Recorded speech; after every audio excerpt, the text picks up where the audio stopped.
Child Guidance. Chapter 11, to be taught from babyhood.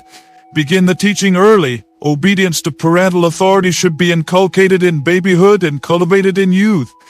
Some parents think that they can let their little ones have their own way in their babyhood, and then when they get older they will reason with them. But this is a mistake.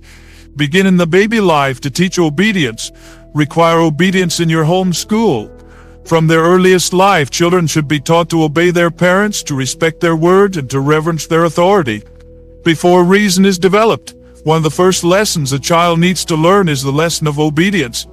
Before he is old enough to reason, he may be taught to obey. The mother's work should commence with the infant.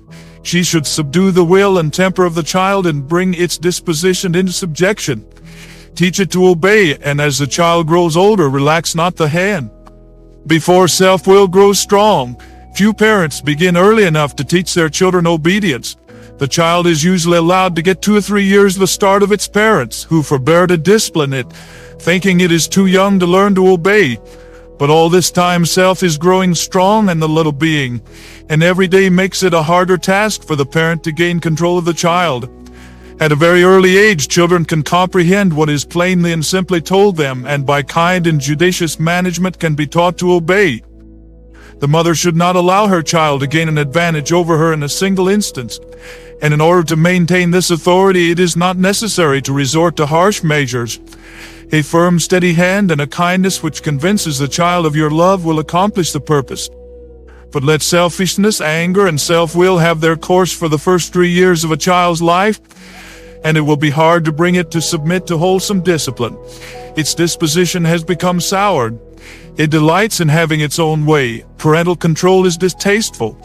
These evil tendencies grow with its growth until in manhood supreme selfishness and a lack of self-control place him at the mercy of the evils that run riot in our land. Never should the children be allowed to show their parents disrespect. Self-will should never be permitted to go unrebuked. The future well-being of the child requires kindly, loving, but firm discipline.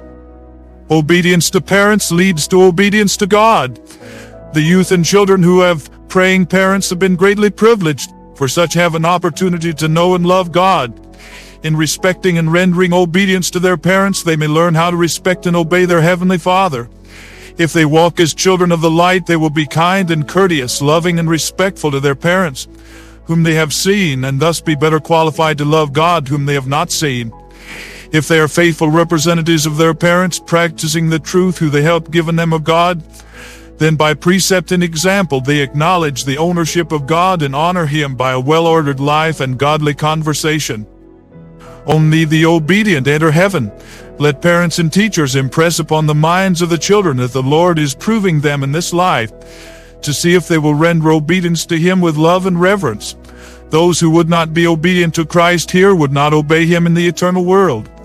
If parents or children are ever welcomed into the mansions above, it will be because they have in this world learned to obey the commands of God.